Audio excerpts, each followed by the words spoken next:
We are live now. Magandang araw ng linggo, mga kapatid kay Kristo. Day of the Lord. Kaya huwag natin kalimutan na magsimba. Huwag din po natin kalimutan na magbasa ng ating Biblia. Araw-araw, pagnilayan po natin ito. Pagbulay-bulayin po natin ito. Dahil nasa aklat ng buhay, ang buhay Christian. Amen. Sabi nga po ni San Jeronimo, ang hindi po nakakakilala sa Biblia ay hindi rin nakakakilala kay Kristo.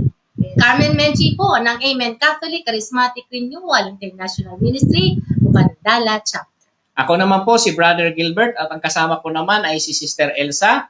Nagsasabi po sa ating mga manonood at mga makamakinig ng video ito. Ang sabi ng Panginoon sa Salmo 95 na ang sino mang nakarinig sa tinig ng Panginoon ay huwag nang patigasin ang kaniyang puso. Magandang hapon po sa inyong lahat. Brother Nick? Ako naman po mga kapatid, si Brother Nick Miramon. Ako po ay member ng Amen Catholic Charismatic Bukandala Chapter. Sinabi po ni Apostol Pablo, isuotin niyo ang helmet ng kaligtasan. Gamitin niyo ang tabak ng Espiritu na wala nang iba kundi ang salita ng Diyos. Efeso chapter 6 verse 17. Amen. Sir Elsa, magandang hapon mga kapatid. Ako naman si Sister Elsa sa Bukandala ay Montiparo West Village. Ako po ay isa sa member ng Amen Ministry Okay, amen po. Ako po ang ating coordinator at isa po sa mga kalawag ng ating kapatid, si Sir Becca. Bakit po kayo?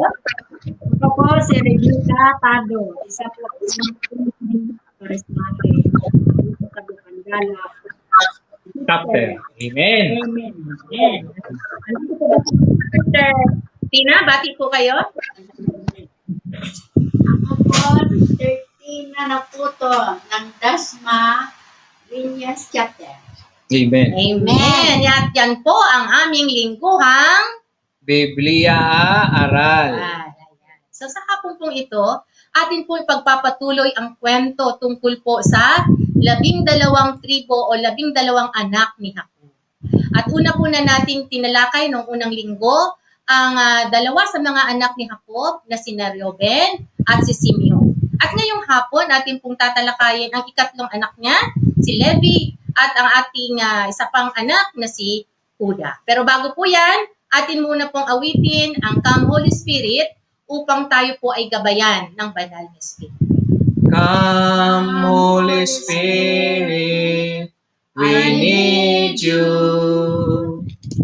Come, Holy Spirit, we pray. Come with your strength and your power. Come with your own special way. Come like a spring in the desert. Come to the weary of soul. Lord, let your sweet healing power touch us and make us whole. Sir Elsa? Panginoon, Sa ngalan ng Ama, at ng Anak, at ng Espiritu Santo. Amen. Panginoon, muli-muli po ako humingi ng iyong banal na petisyon at walang sawang gabay at patnubay upang amin magagampanan ang tungkulin na inatag mo sa amin ngayon at magpakailanman. Pinupuri kita at pinasasalamatan, Panginoon Jesus, sa lahat ng pagpapala mo sa amin, biyaya spiritual, material, financial, sa lahat ng mga kalakasan ng aming mga tawan lupa, sampu ng aking mga kapatid naririto ngayon. Maraming salamat, Panginoon. Ay wala kaming magagawa, Panginoon, kung wala ka. Kaya po narito kami upang makaawa at naninikluhod sa iyo, Panginoon, upang ang aming mga kahilingan ay iyong mapansin, lalo na sa panahong itong coronavirus COVID-19 sa buong mundo. Panginoon, ikaw po ang lahat ng bagay para sa amin. Patawarin mo kami sa aming mga pagkukulang sa iyo, Panginoon. Patawad, Panginoon, sa lahat na nagawa namin na hindi kalugod-lugod sa iyo, Panginoon. At hinihiling ko rin po, Panginoon, ito ang mga nangangailangan ng tulong dahil sa coronavirus at lalo na po sa mga nagkaroon ng mga karamdaman dahil sa coronavirus. Panginoon, tulungan mo po sila sa kanilang karamdaman. At gayon din po, Ama, ang hinihiling po namin na ang coronavirus na ito ay huminto na. At pag-ingatan mo po ang mga frontliners sa buong mundo at ang mga medical frontliners sa buong mundo. Ang lahat na ito ay aking tinataas sa pangalan ni Jesus. Amen. Amen. Sa ngalan ng Ama, Ng Anak, ng ng Espiritu Santo. Amen. Amen. Awitin po natin ang thy words, ang amen na hymn. Thy word na Amen, amen, amen. The name above all every name, the ruler of all God's creation, thy faithful and true witness. Amen, amen, amen. The name above all every name, the ruler of all God's creation, thy faithful and true witness.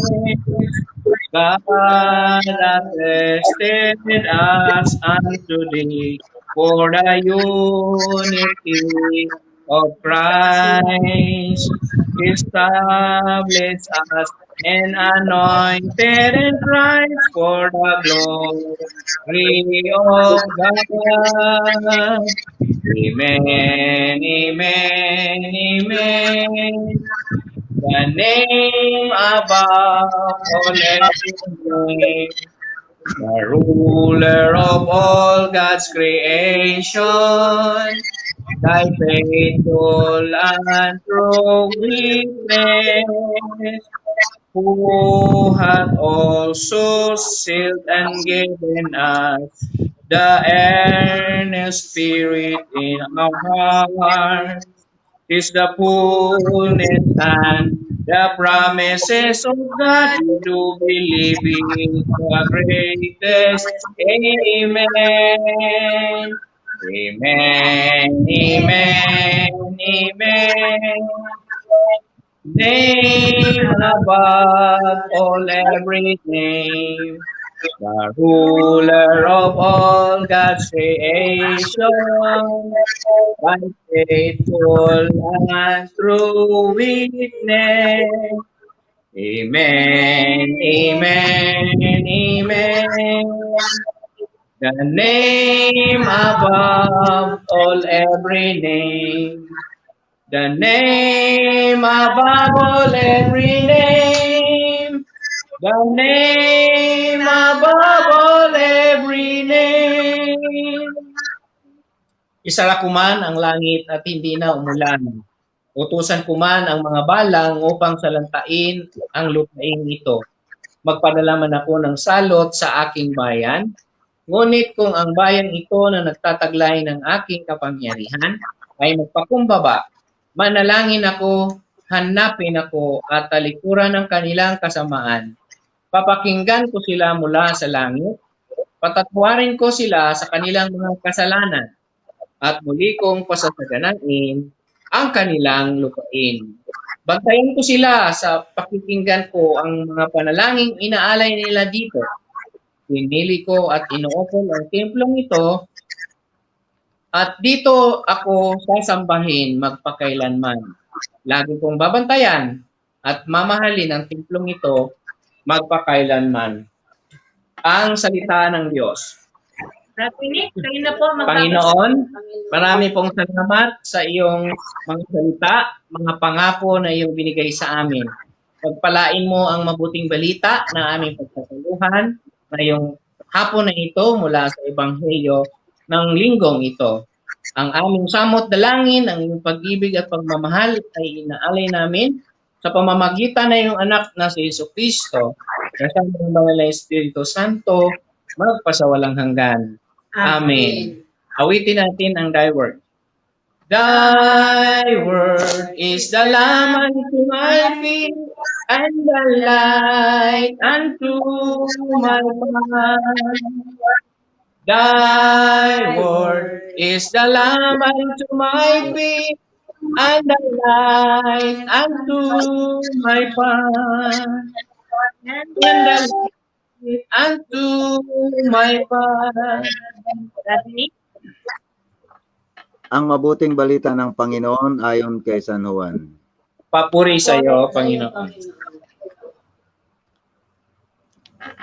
Malapit na ang Pasko ng mga Hudyo kahit pumunta si Jesus sa Jerusalem.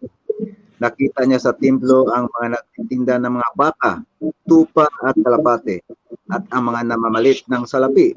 Kumuha siya ng lubid at ginawa iyang panghagupit at ipinagtabuyan niyang palabas ang mga nagtitinda, pati na ang mga baka at tupa.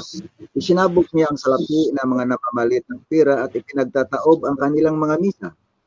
Pinagsabihan niya ang mga nagtinda ng kalapate, alisin niyo rito ang mga yan, huwag ninyong gawing palingki ang bahay ng aking ama. Naalala ng kanyang mga alagad ang sinasabi sa kasulatan, ang malasakit ko sa iyong bahay ang tutupok sa akin. Dahil dito tinanong siya ng mga pinuno ng Hudyo, anong himala ang maipapakita mo upang patunayang may karapatan kang gawin ito? Sumagot si Jesus, bayin ninyo ang templong ito at sa loob ng 3 araw ay muli ko itong itatayo. Sinabi ng mga Hudyo, 46 na taong ginawa ang templong ito at itatayo mo sa loob lamang ng 3 araw. Ngunit ang templong tinutukoy ni Jesus ay ang kanyang katawan. Kahit nang siya muling nabuhay, naalala ng kanyang mga alagad ang sinabi niyang ito at sila naniwala sa kasulatan at sa sinabi ni Jesus. Ang pista ng Pasko ay nasa Jerusalem si Jesus. Marami ang naniwala sa kanya nang makita nila ang mga himalang ginagawa niya. Subalit hindi ipinagkatiwala ni Jesus ang kanyang sarili sa kanila sapagkat kilala niya ang lahat ng mga tao. Hindi na kailangan may magsabi pa sa kanya tungkol sa kaninuman, sapagkat nalalaman niya ang nasa isip ng lahat ng tao. Mga kapatid, ang mabuting balita ng Panginoon. Pinupuri ka namin, Panginoong Jesucristo. Okay mga kapatid, ang pamagat po ng Ebanghelyo po natin, ang unang bahagi ay ang pagmamalasakit para sa templo at ang ikalawang bahagi, alam ni Jesus ang kalooban ng mga tao. Tayo po ngayon mga kapatid ay nasa 2 linggo ng Kwaresma. Ilang linggo na lamang po ang nalalabi, matatapos na po yung panahon ng Kwaresma at ito po ang kasunod ay muling pagkabuhay ng ating Panginoon. Sana po mga kapatid, bago po matapos itong Kwaresma na ito, mayroon po tayong napagnilayan sa ating mga sarili. Sapagkat tayo po mga kapatid, hindi na po ito lingid sa ating mga kaalaman. Tayo po ay maraming mga alalahanin sa buhay, mga suliranin sa buhay, mga problema. Ngunit kung atin po itong ipagkatiwala sa kamay ng ating Panginoon mga kapatid, mayroon pong katugunan ng lahat maniwala kay sa akin mga kapatid sapagkat ito po ay nangyari sa akin. Kaya mga kapatid, isantabi muna natin yung mga problema. Huwag muna natin yung mga problema, mga suliranin sa buhay. Ang lahat po pagkatiwala natin sa kamay ng ating Panginoong Jesucristo mga kapatid. Tingnan muna natin ang ating mga sarili, huwag muna yung problema. Kung ano bang dapat baguhin natin sa ating kalooban mga kapatid. Ano po bang nilalaman ng ating puso at isipan. Sa Ebanghelyo po natin ngayon mga kapatid, pumunta po si Jesus sa Jerusalem. Nakita niya sa templo ang mga nagtitinda ng baka, tupa, kalapati at mga namamalit ng salapi. Ang pinagkatiwalaan po mga kapatid ng templo mga kapatid, yung mga pinili ng Diyos. Yung mga Hudyo, sila po yung pinagkatiwalaan mga kapatid. Ngunit makikita po natin hindi po nila napangalagaan ang templo. Sapagkat ang templo, mga kapatid, ito po yung bahay dalanginan, dako ng sambahan. Dito sa templo po, mga kapatid, sumasamba ang mga tao. Ilagay po natin sa panahon natin ngayon, sa ating simbahan, di po ba? Yun po yung bahay dalanginan, kung saan doon po tayo nakikipag-ugnayan sa Diyos, nagpapasalamat sa ating Panginoong Diyos. Ngunit pagdating ng ating Panginoon ang kanyang nasumpungan, hindi po kabanalan, mga kapatid. Kundi, ang nasumpungan ng ating Panginoon, wala yung kabanalan na dapat yun po yung meron sapagkat nandoon na nga yung pinagkatiwalaan ng Panginoong Diyos na tagapangalaga ng templo. Ngunit hindi po ito nangyari, mga kapatid. Nagiging parang ang nakikita ng ating Panginoon parang nandoon yung lust, yung power, yung corruption, immoralidad. Nandoon nakita ng ating Panginoon. Kaya nagagalit po ang ating Panginoon. Yun po ay galit na makatuwiran, hindi po yung galit na kapares ng galit natin na kapag nagalit tayo, ibang klaseng galit. Ang ating Panginoon, ang tawag po doon ni righteous anger, yung galit na makatotohanan. Sapagkat ang tao, mga kapatid, kung hindi po natin sila, kung minsan, kung lagi lang po tayong mabuti, minsan po, inaabuso ang tao. Kaya, minsan, dapat mayroon din po tayong galit na yung galit na makatotohanan, hindi yung galit na nagtatanim, nagmumula sa ating puso na galit. Kaya itinaboy po niya, mga kapatid, ang lahat ng naroon, pinagtataob niya ang lamisa.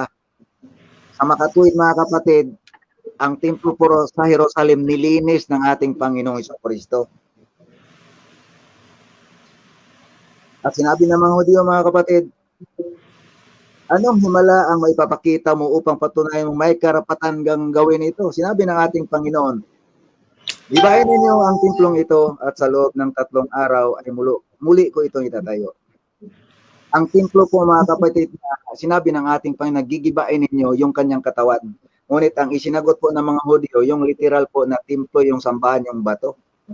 Ngunit ang ating Panginoon, sinasabi po, mga kapatid, na ang tinutukoy ng ating Panginoon na gigibain ninyo ang templong ito, tumutukoy sa kanyang sariling katawan, mga kapatid. Paano po ba natin ito bigyan ng mensahe? Paano po ba natin ito i-apply sa ating mga sarili, mga kapatid? Sapagkat nakikita po natin na ang templo wala pong kabanalan at nilinis ng ating Panginoon. Kukuhanin po natin, mga kapatid, ang sulat ni Apostol Pablo sa 1 Corinthians chapter 6. Ang sinabi po ni Apostol Pablo po doon, hindi ba ninyo alam na ang inyong katawan ay templo ng Diyos? Sabi ni Apostol Pablo, hindi ba ninyo alam na ang inyong katawan ay templo ng Diyos?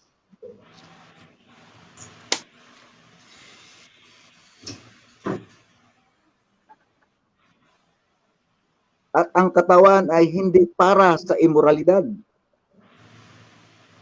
Sapagkat ito'y para sa paglilingkod sa Panginoon.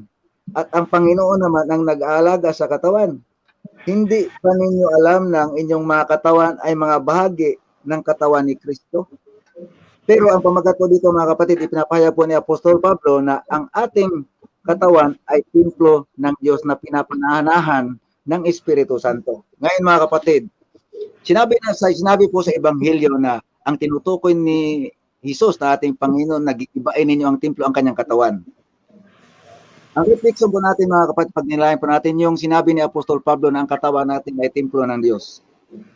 Ano po ba ang meron sa ating katawan, mga kapatid? Kagaya po ba ng templo na nasumpungan ng ating Panginoon na andoon yung mga ngalakal, walang kabanalan, na palingki? Sapagkat, mga kapatid, Genesis chapter 1 verse 26, nilikha ng Diyos ang tao ayon sa kanyang larawan at wangis. Sa makatuwid, dapat po mamuhay tayo sa kabanalan. Mamuhay pa tayo ayon sa kalooban ng ating Panginoong Diyos. Ngayon, yun po yung sinatanong ko kanina, mga kapatid. Sinasabi ko na kung ano mang napagnilayan natin, sana may napagnilayan tayo sa ating mga sarili. Kung ano yung nagpapadumi na dapat alisin po natin sa pamamagitan po ng pangalan ng ating Panginoon Jesucristo. Kung ano man po, kung meron po tayong puot, galit, sapagkat makikita po natin ang loob ng templo na sa Jerusalem na sumpungan ng ating Panginoon, parang mga toxic yung nandoon mga kapatid. Kung ano man po ang toxic sa ating katawan mga kapatid, sa ating mga kalooban, pwede po nating unti-unti niyang alisin mga kapatid. Sapagkat halimbawa na lamang po, mayroon tayong galit tayo sa ating kapitbahay. Galit tayo sa ating kapitbahay. Alam ba niyang galit tayo sa kanya? Hindi. Sino po nahihirapan? Tayong galit po. Siya po, yung kapitbahay kung saan galit tayo sa kanya, natutuwa po siya, simple lang, natatawa, masaya, tapos tayong galit sa kanya, hindi tayo makatulog. Bakit? Sumisikip yung dibdib natin. Sa makatuwid, ang pinapahirapan po natin, yung sarili po natin mga kapatid. Number 1 po, yung galit po talaga nagpapahirap sa atin mga kapatid. Kaya kung meron tayong puot, galit, pagkamuhay sa kapwa, kung ano mga toxic sa ating puso mga kapatid, tulad ng ating Panginoong Kristo. Pinaalis niya yung nagbibigay ng toxic sa templo. Inalis niya yung mga bagay na toxic na hindi para sa kabanalan sa templo mga kapatid. Kaya maging aral po sa atin mga kapatid, sa Ebanghelyo po natin ngayon, kung ano man ang mayroon po sa ating kalooban, sapagkat sinasabi ni Apostol Pablo, ang ating katawan ay templo ng Diyos na pinananahan ng Espiritu Santo. Linisin po natin ang ating puso at kalooban mga kapatid, bago man lang matapos ang panahon ng Koresma, para po pagdating po ng Pasko ng puling pagkabuhay ng ating Panginoong Jesucristo, ang ating pong puso at kalooban mga kapatid ay buhay na buhay. Yun po mga kapatid, ang aking panginilay. Marami pong salamat at magandang hapon sa inyong lahat. Marami pong salamat sa Panginoon sa kapahayagan na binigay sa atin sa pamamagitan po ng ating butihing preacher na si Brother Nick Miramon. Bago po natin tawagin si Brother Gilbert, nais po natin ipaalam sa ating mga bisita ngayon na maya-maya po ay aalamin natin sa kanila kung ano po ang aral na kanilang natutunan ngayong hapon sa ating Ebanghelyo. Yun lamang po. Brother Gilbert? Okay po, maraming salamat Sister Minchi, maraming salamat Brother Nick sa inyong kapahayagan tungkol sa mabuting balita na ating pinagsasaluhan ngayon. So dagdag kaalaman po tungkol po sa Ebanghelyo natin ngayon, pinagtataob ni Jesus ang mga nagtitinda sa loob ng sa malapit sa simbahan, palagay natin malapit sa simbahan o sa loob ng simbahan kasi nandoon yung mga kalakalan. So, bakit po pinagtataob ni Jesus? Ano po ang pinopunto dito? Sabi ni Brother Nick kanina, ay iyon po ay tinatawag na righteous anger o pangatwiran ng Diyos na may kabutihan. The righteous anger of God, kasi nga po, ang mga nagtitinda roon ay may mga katiwaliang ginagawa. Hindi po nagagalit ang Diyos kapag tayo ay nagtitinda kung ito ay makatarungan sa paningin ng ating Panginoon. Alam mo ba kung alam po ba natin kung anong nangyari doon sa panahon na yon na pinagtataob ni Jesus? Kasi po sa mga kultura ng mga Israelita, pag sila ay magdiriwang ng Paskwa, sila po ay pupunta sa sentro. Saan po ang sentro? Sa Jerusalem, kung saan nakatayo ang templo ng Jerusalem. So doon po ang bahay dalanginan o sambahan ng mga Kaya yung mga ibang Israelita na galing pa sa ibang malalayong lugar, magdadala po yung sila ng mga ng mga ipang-aalay katulad ng mga hayop, kambing, tupa, bato-bato na mga kalapati, at dadalhin po yon doon sa templo. Ang itong mga nangangasiwa ng templo sa mga pag-aalay, titingnan nila yung mga iaalay na ibinebenta doon para ang yung mga tao ay pag nakabenta na, makapag-alay sila sa templo o makapaghulog ng kanilang tax or kanilang ikapo doon sa kinikita nila sa buong taon. Kasi isang bisis lang po sila pupunta eh. Kaya ang gagawin nitong mga ngalakal, yung mga nagtitinda roon, ibebenta sa kanila at titingnan kung marumi o hindi yung kanilang ipinagbibili. Ngayon sasabihin ng mga ngalakal, marumi po ang inyong ibibenta. Ipagbili nyo na lang yan sa murang halaga. Kapag naibenta nila yon sa murang halaga, wala po silang kinikita at hindi po sila makakabili ng mga pag-alay na malinis. Kasi ang gagawin nila, bibili nila ng mura, di tapos ibibinta nila ng mahal. So, ibig sabihin, yung katiwalaan para kumita, ginagawa nilang negosyo na hindi makatarungan. Nandoon po yung pandaraya. Kaya hindi nalulugod si Jesus sa mga pandarayang ginagawa ng mga mangangalakal dahil sinasamantala nila ang mga mahihinang tao na galing sa malayong lugar.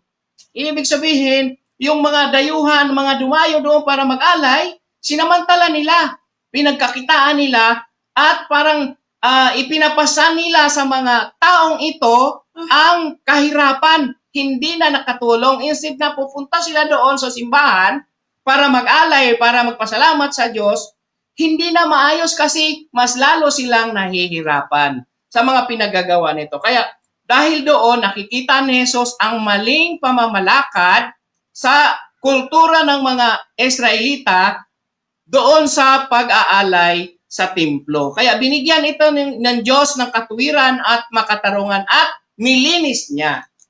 So ibig sabihin kapag nilinis, inaayos.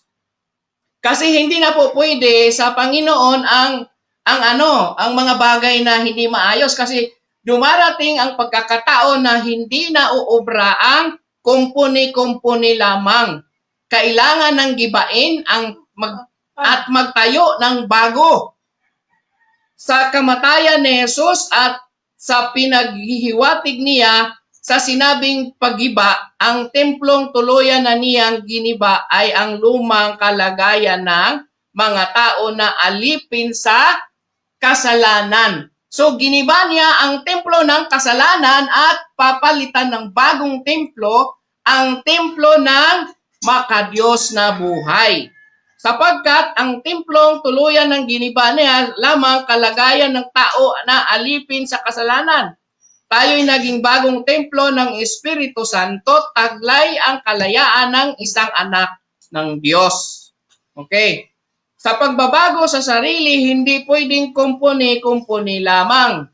Kailangang radikal na. Ibig sabihin, radikal, kailangang porsigihin na. Iayos na ng maganda. Kaya sinasabing radikal na gibain ang mga sistema ng kultura at istruktura ng pamumuhay sa kasalanan para tuluyan tayong lumaya sa paulit-ulit na pagkakasala.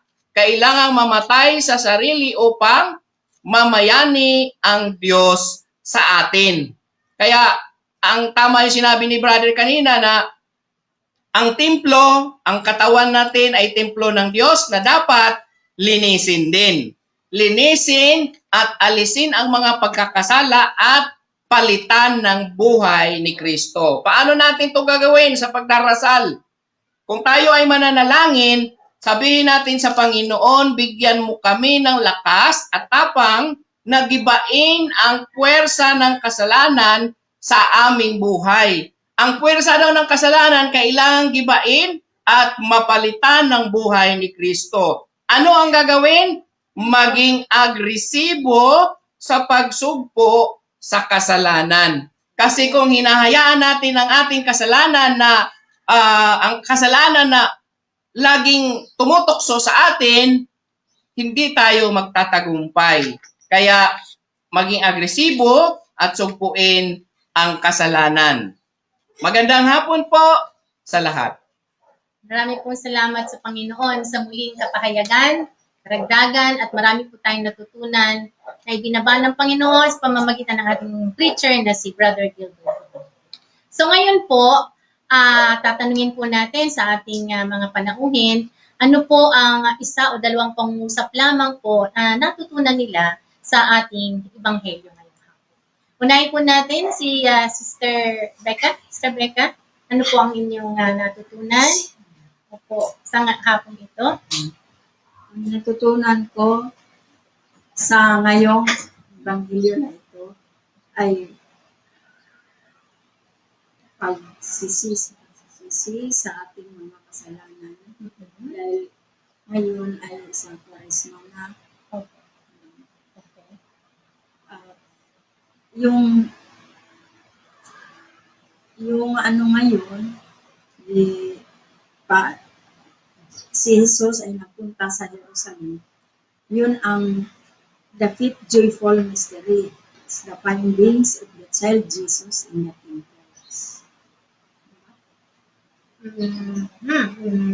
Hindi po. Kasi po, So, ano po, ang the finding of the child Jesus in the temple, yun po yung sa kanyang kabataan. Pero so ngayon, sa Ebanghelyo natin, si pumunta si Jesus sa templo ng Jerusalem at pinagtataob ang mga mesa.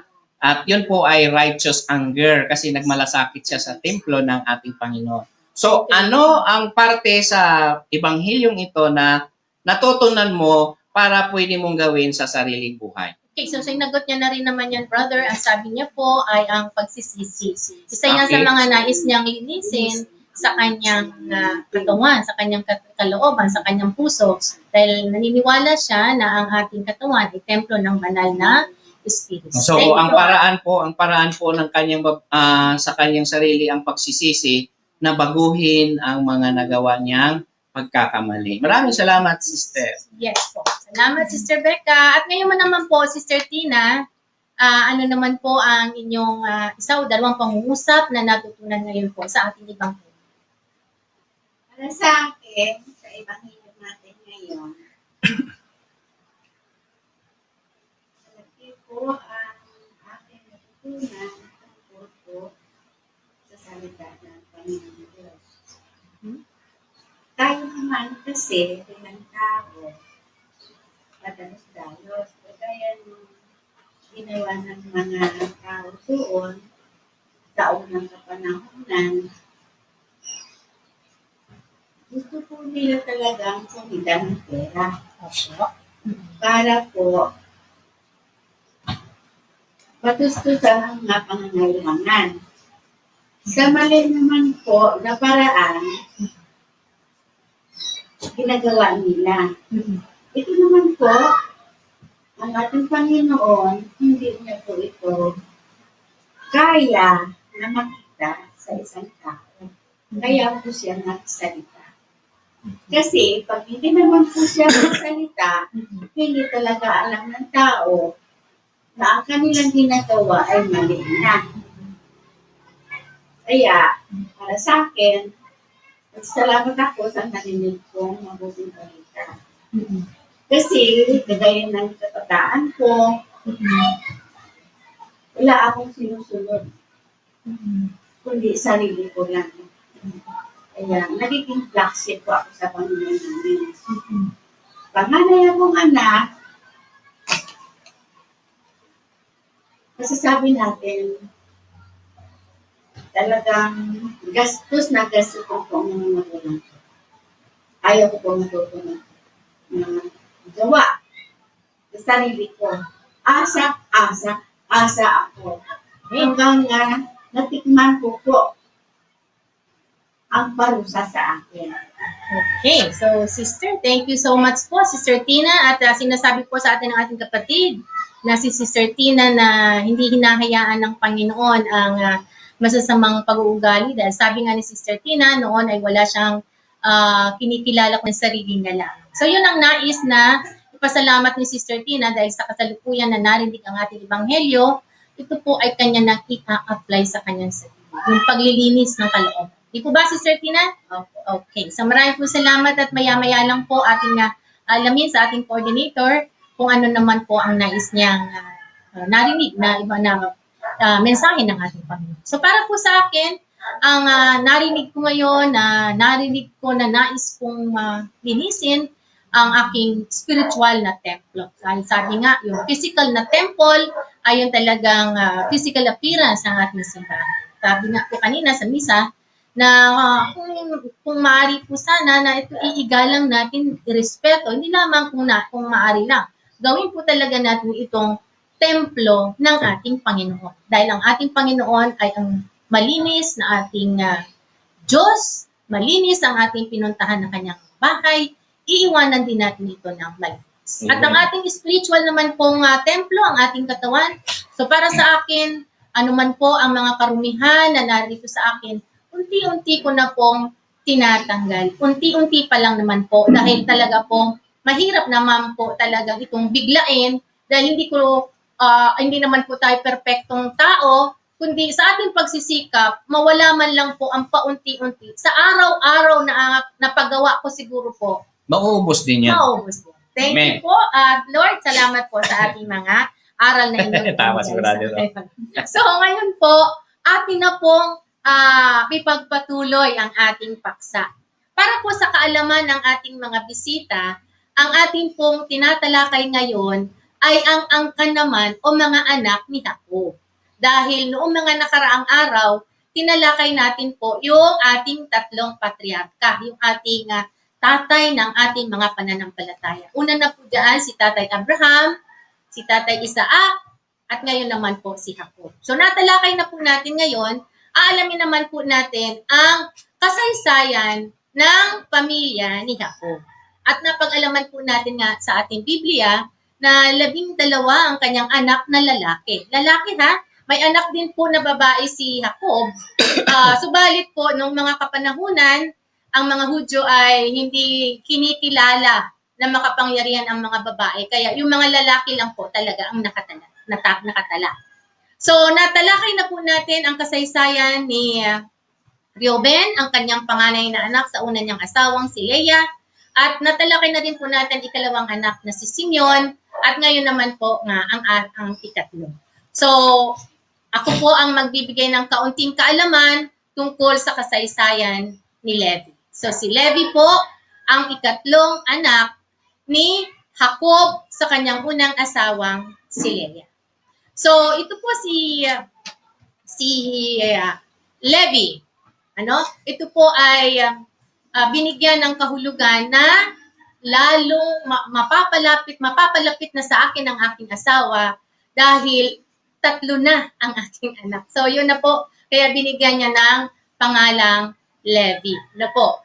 So, ngayon, itong si Levi, sabi po natin, ay ang pinagmulang angkan ng ating unang parents, unang mga kaparian, ng mga panahon, no? Mga high priest na tinatawag, na ang dito nakalagay ay Kohen Gado, At ang una nating pari, alam po natin, ay si Aaron, yung kapatid po ni Moses. At kumbaga po, ang mga lahi ni Aaron at ni Moses ay nagmula po sa angkan ni Levi.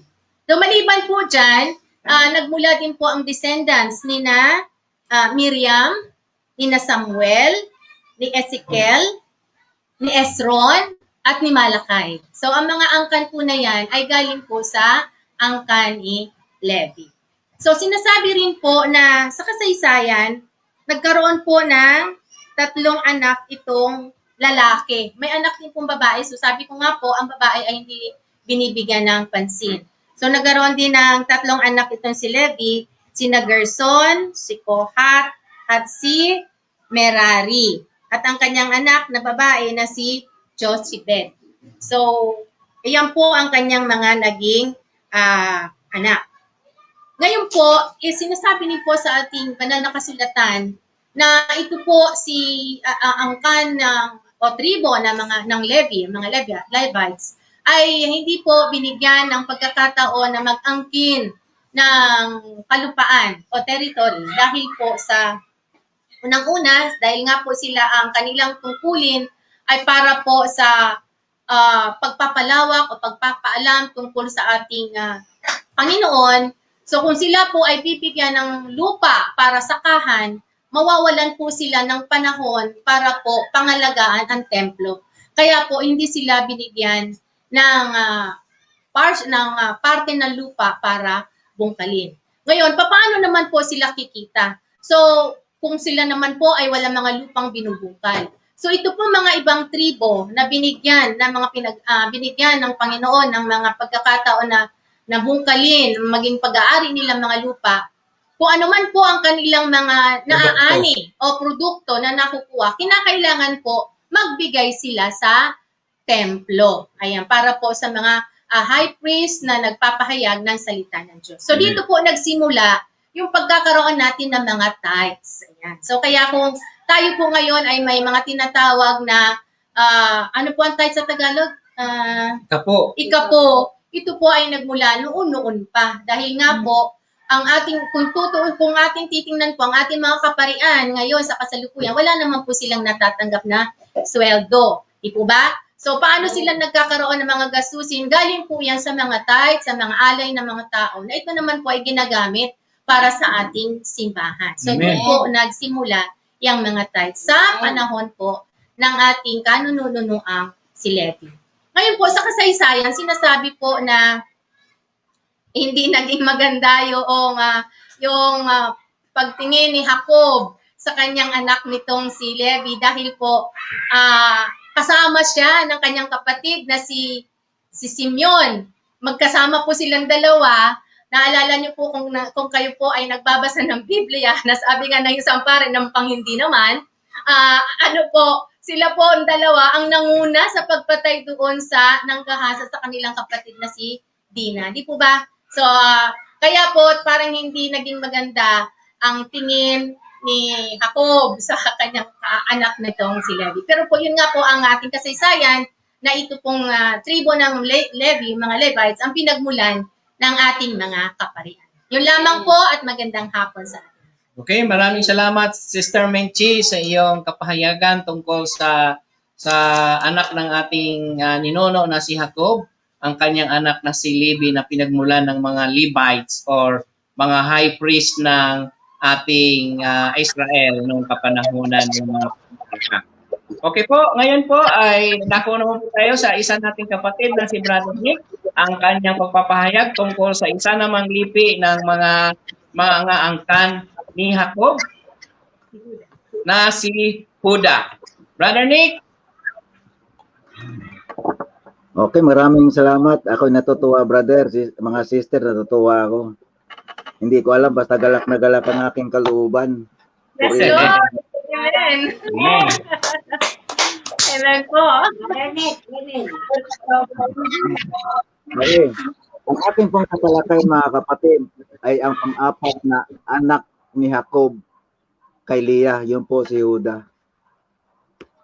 Ang lahat po, mga kapatid, na mga anak ni Jacob, kanyang pinagbilinan na huwag kayong mag-asawa ng mga Canaanite woman. Ngunit ito po ay sinuway ni Huda. Ang napangasawa po ni Huda ay hindi pinangalanan, pero ang sabi po ay anak ni Sua, isang Canaanite woman. At ang kanilang mga anak ay 3. Ang unang pangalan ng anak nila ay si Er. Ang ikalawa naman si Unan, ang ikatlo ay si Sila. Pinapag-asawa ni Huda ang kanyang anak na si sapagkat yun po yung kaugalian nun. Kailangan talaga mauna yung panganay, si Pinapag-asawa ni Huda ang kanyang panganay na si at ang pangasawa nito ay si Tamar. Tandaan po natin, mga kapatid, ang pangalan po ng asawa ni si Tamar. Si Tamar. Si Huda, ang anak niyang panganay, ang pangalan si Pinapag-asawa ni Huda ang kanyang anak na si ang pangalan ng asawa ay si Tamar, anak ng kanyang panganay. Tamar, parang lalaki, di ba? Pero babae, mga kapatid, Tamar. Napakasama ng ugali ni kaya nagalit sa kanya si Yahweh at siya ay pinatay. Kaya't sinabi ni Huda kay Unan, tungkulin mong sipingan ang biyuda ng iyong kapatid upang magkaroon siya ng mga anak sa pamamagitan mo. Yun po kasi ugali, mga kapatid. Pinatay po ng Diyos si ang panganay ni Huda, kaya pumalit sa biyuda na asawa ni ay ang kanyang kapatid na si Unan. Ngunit pinatay din ito ng Diyos, mga kapatid. Pinatay din po ito ng Diyos sapagkat napakasama ang ugali ng mga anak ni Huda sa isang Canaanite woman. At pagkalipas ng panahon, namatay ang asawa ni Huda. Matapos ang pagluksa, nagpunta si Huda sa Timnat. At ito po, mga kapatid, pinauwi muna ni Huda ang kanyang manugang, asawa ng kanyang anak, manugang sa lugar nila. At ito po ay nalaman ni Tamar. Nagtalukbong si Tamar pagpasok ng Inaim bayang nadadaanan patungo sa Timnat. Ginawa niya ito sapagkat alam niyang binata na si Sila. Yun po yung Sila, mga kapatid, na anak ni Huda. Yun po yung ipinangako ni Huda kay Tamar na yung si Sila na lang ang maging asawa mo. Kasi yun na lang po naiiwan. Pagpasok ni Huda sa lugar ni Tamar, mga kapatid, nakita ni Huda si Tamar. Ang inaakala niya, isang babaeng nagbibinta ng aliw. Nagtalukbong po si Tamar. Lumapit siya at inalok ang babae nang makipagtalik sa kanya. Hindi niya alam na ito ang kanyang manugang. Tanong ni Tamar, anong ibabayad mo sa akin? Sumagot si Huda, patadalhan kita ng isang batang kambing. Payag ako, sagot ni Tamar. Kung bibigyan mo ako ng isang sangla hanggat hindi ko tinatanggap ang ipapadala mo, anong sangla ang gusto mo? Tanong ni Huda. Sumagot siya, ang iyong singsing na pantatak kasama ang kadina at ang tungkod mo. Tungkod, mga kapatid. Sa English, ano to siya? Stop. Yung S-T-E-F-F. Stop. Ibinigay niya ang hiningi ng babae at sila nagsiping, nagdadalang tao si Tamar. Pagkatapos umuwi siya at inalis ang kanyang talukbong at isinuot muli ang kanyang damit panluksa. Makaraan ang 3 buwan, may nagsabi kay Huda, ang manugang mong si Tamar ay naglaro ng apoy at ngayon nagdadalang tao.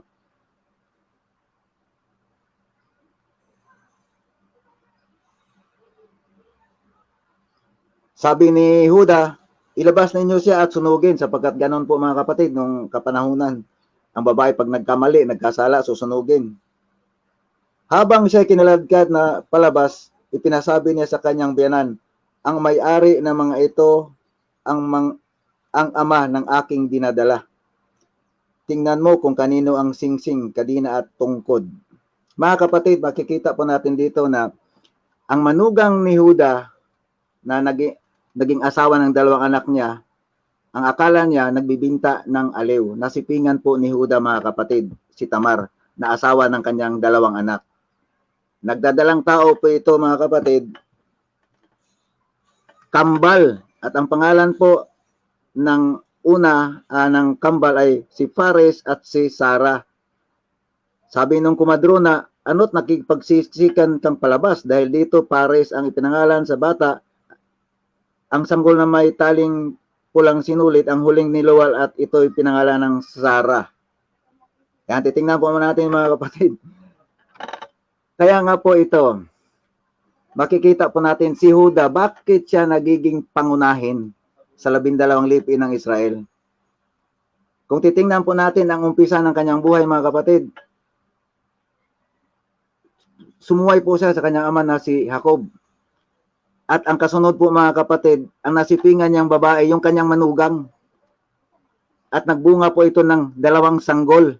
At kung atin po titingnan, mga kapatid, ang talaang angkan ni Jesus, si Tamar din po, mga kapatid. Kasama po yan sa talaang angkan ni Jesus, si Tamar at si Fares. Babasahin ko po yung Mateo chapter 1. Ganito po ang sinabi, mga kapatid. Mula kay Abraham hanggang kay Haring David, ang mga ninuno ni Jesus ay sina Abraham, Isaac, Jacob, na ama ni Huda at ng kanyang mga kapatid. Huda ang ama ni Fares at Sarah kay Tamar. Yun po yung talaang angkan, mga kapatid. Mula naman kay Haring David hanggang sa maging bihag ang mga taga-Huda sa Babylonia, ang mga ninuno ni Jesus ay sina David, Solomon na anak ni Haring David, sa asawang si Urias.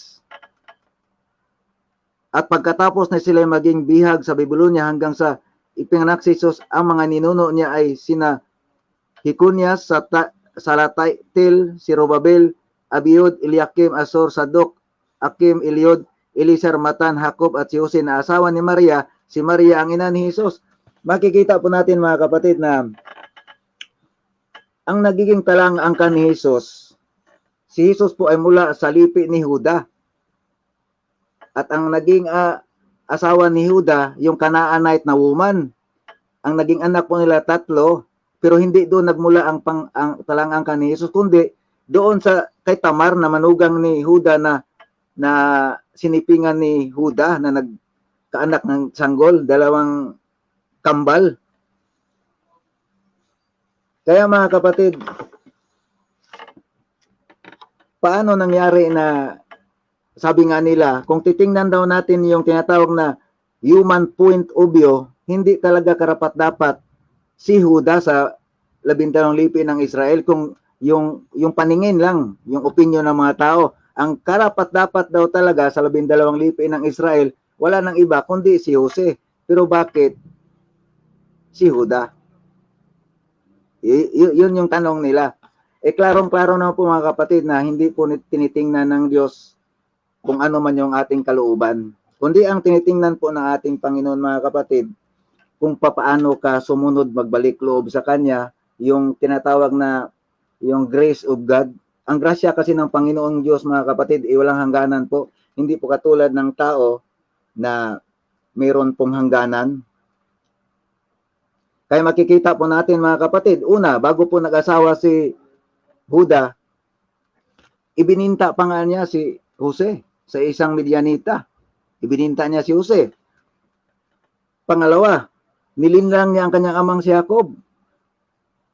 Nung pagdating po nila sa bahay, ipinakita po ni Huda ang damit ni Jose na punong-puno ng dugo. Pero yung dugo po yun ng kambing. Sinabi ni Huda, Ama, nakita po namin ang damit ng kapatid, maaaring damit ng kapatid namin ito.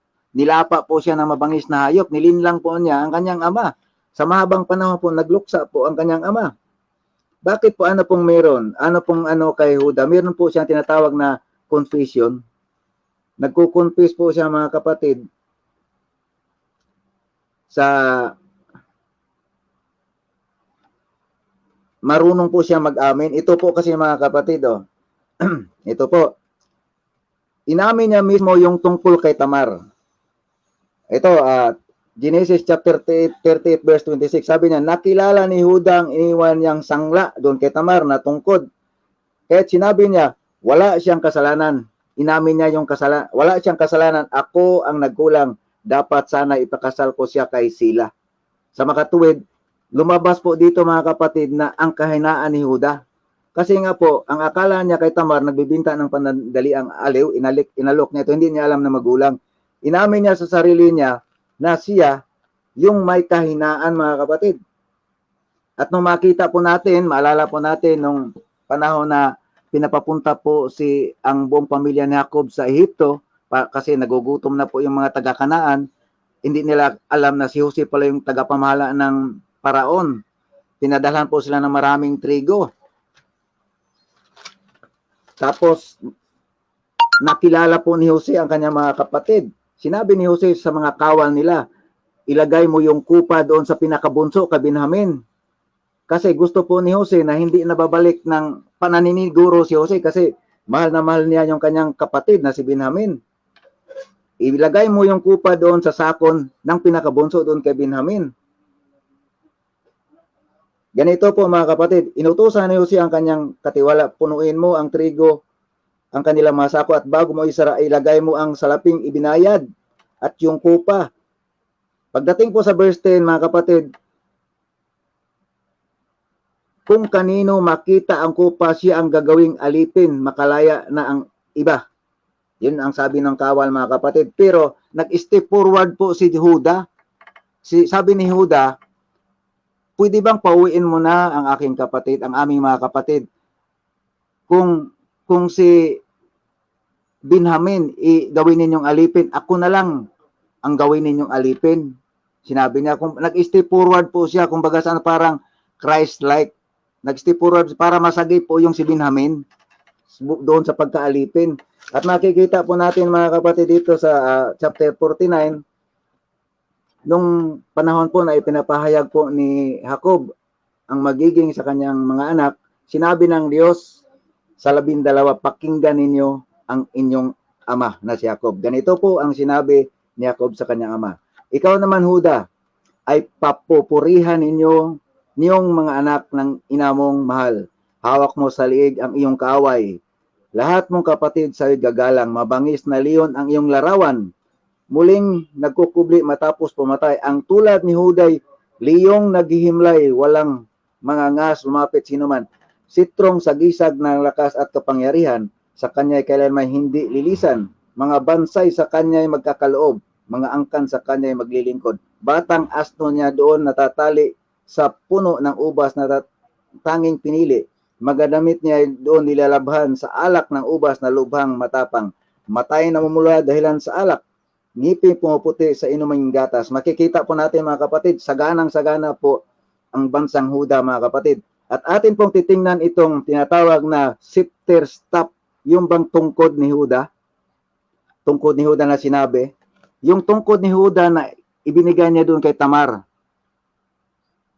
Yung tungkod ni Huda. Dito naman po mga kapatid, ang ginamit po sitrong sagisag. Yung kasing tungkod doon sa English staff, yung bang ginagamit ng hari nung pag isa kang hari, parang mayroong tungkod na ganyan. Sa hari lang po yon. Sa makatuwid, sa lipi lang po ni Huda, ang mayroong tinatawag na hari. Mayroon po, makikita po natin mga kapatid, si Haring David, sambang lipi, kay Huda, di po ba? Si Haring Solomon, kay Huda. Pero ang tinutukoy pong hari dito mga kapatid, yung staff na to ay sumasagisag po ito sa ating Panginoong Jesucristo. Kaya nga po dito po siya nagmumula na lipi ang ating Panginoong Jesucristo. Ano pang payag ng anghel na si Gabriel? Mag-alala ka, Maria. Maglilihi ka at manganganak ka ng isang sanggol na lalaki. Pangalanan mo siyang Hesus. Siya'y dakila, siya'y maghahari.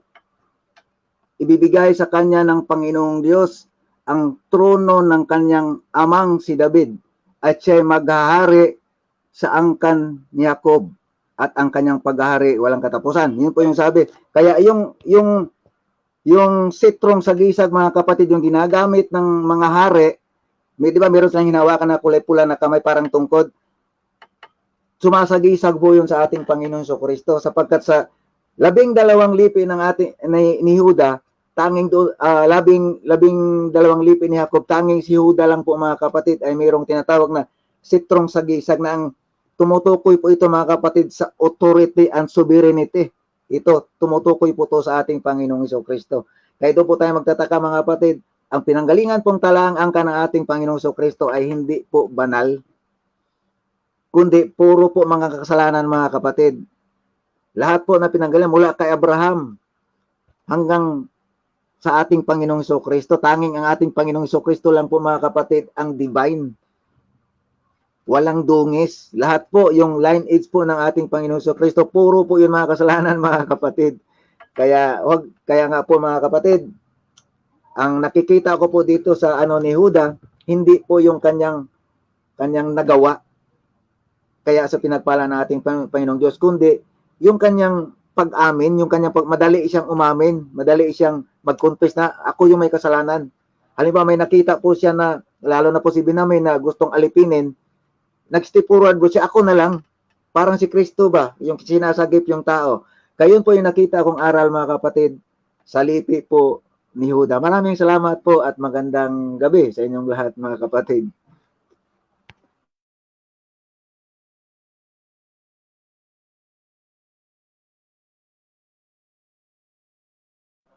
Bro, nakamute ka bro. Lobat. Maraming salamat Brother Nick sa iyong kapahayagan tungkol sa kwento ni Huda na nagiging inspirasyon ng ating pananampalataya. Si Huda ay pinagmulan ng kaharian o pinagmulan ng mga lahi ng mga hari na kung saan doon si Kristo nagmula. So, iyan po ay karagdagang kaalaman para sa mga kwento o mga kasaysayan ng kapanahunan ng ating mga patriarka. At sa ngayon ay ating inaalala na ang mga kaharian na pinagmulan ni Jesus ay hindi maituturing na malinis sapagkat sila po ay nagkasala. Ngunit sa pamagitan ni Kristo, lahat tayo ay pinawalang sala. At yan ay produkto ng isang Diyos na nagsisikap na maikasakatuparan ang kanyang mga pangako mula noon hanggang ngayon sa ating kapanahunan. Sister Melchi, Marami pong salamat muli po sa ating mga panauhin, Sister Elsa. Nais niyo pong magbigay ng paalam, Sister Els.